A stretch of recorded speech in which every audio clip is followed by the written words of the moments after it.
നമസ്കാരം. Mayor Arya രാജേന്ദ്രനും KSRTC ഡ്രൈവറായിട്ടുള്ള യദുവുമായിട്ട് നടുറോഡിൽ തർക്കമുണ്ടായതുമായി ബന്ധപ്പെട്ട കേസിൽ പോലീസ് ഇപ്പോൾ നിയമോപദേശം കാത്തു നിൽക്കുകയാണ്.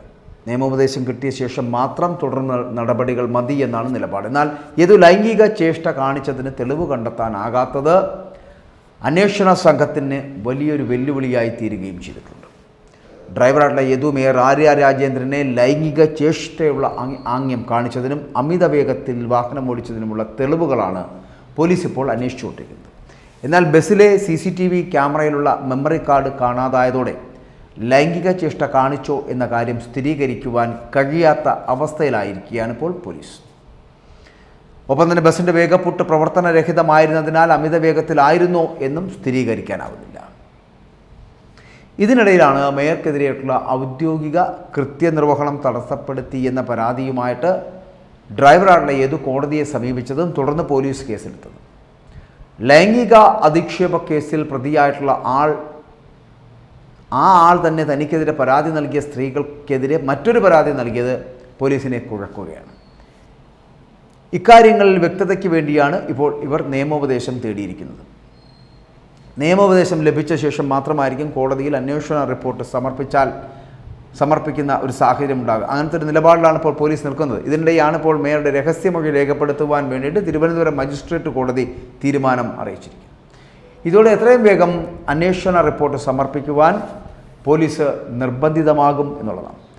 അതിനു മുൻപ് നിയമോപദേശം നേടാനുള്ള ശ്രമത്തിലാണ് ഈ അന്വേഷണ സംഘം.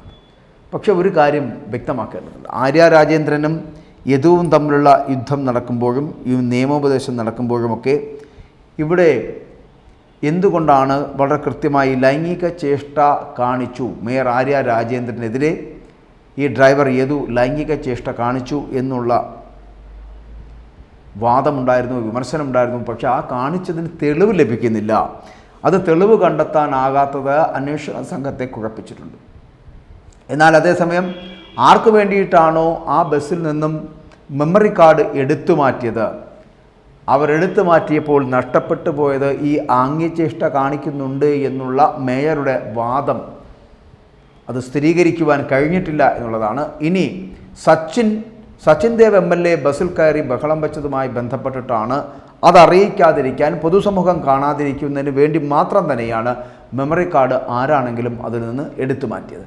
അങ്ങനെ മെമ്മറി കാർഡ് എടുത്തു മാറ്റിയതിലൂടെ ആര്യ രാജേന്ദ്രനെയും സച്ചിൻ ദേവ് MLAയും രക്ഷിക്കുവാൻ ഈ പറയുന്ന ഉപകാരസ്മരണയുള്ള അന്തംഗമ്മികൾ ശ്രമിച്ചു എന്നുള്ള കാര്യത്തിൽ സംശയമില്ല. ആർക്ക് വേണ്ടിയിട്ടാണോ നടത്തിയത്, പക്ഷേ ഇപ്പോൾ അവരുടെ ഭാഗത്തുള്ള വീഴ്ചകൾ അല്ലെങ്കിൽ അവർക്കെതിരെ ഉണ്ടായി എന്ന് പറയപ്പെടുന്ന ആക്ഷേപങ്ങൾ തെളിയിക്കുവാൻ കഴിയാത്ത സാഹചര്യം ഉണ്ടായത് ഈ മെമ്മറി കാർഡ് അതിനകത്ത് ഇല്ലാത്തതുകൊണ്ടാണ്. ആ മെമ്മറി കാർഡ് കൂടി ഉണ്ടായിരുന്നുവെങ്കിൽ ഏതെങ്കിലും തരത്തിലുള്ള ലൈംഗിക ചേഷ്ട കാണിക്കുന്നുണ്ടോ ഈ ഡ്രൈവറായിട്ടുള്ള യദു എന്ന് നമുക്ക് തിരിച്ചറിയാൻ കഴിയുമായിരുന്നു. പക്ഷേ അത് കാണാൻ കഴിയാതായി പോയത് മെമ്മറി കാർഡിൻ്റെ നഷ്ടപ്പെടുത്തലിലൂടെയാണ്. അതുകൊണ്ട് ഇത് രണ്ടുപേർക്കും, അതായത് മേയർ ആര്യ രാജേന്ദ്രനും സച്ചിൻ ദേവ് MLAയ്ക്കും രക്ഷപ്പെടുവാനുള്ള പഴുതുകൾ ഒരുക്കി കൊടുത്തത് ആ ബസ്സിനുള്ളിലുള്ളവർ ആരോ ആണ് എന്ന് തന്നെയാണ് അറിയാൻ കഴിയുന്നത്. അങ്ങനെ മെമ്മറി കാർഡ് എടുത്തു മാറ്റിയതിലൂടെ നഷ്ടപ്പെട്ടു പോയത് പക്ഷേ മേയറെ ലൈംഗിക ചേഷ്ടയോടുകൂടി അംഗവിക്ഷേപം കാണിച്ചിട്ടുള്ള യദുവിനെ കുരുക്കുവാനുള്ള ഒരു ആയുധമാണ് അവർ നഷ്ടപ്പെടുത്തിയത്.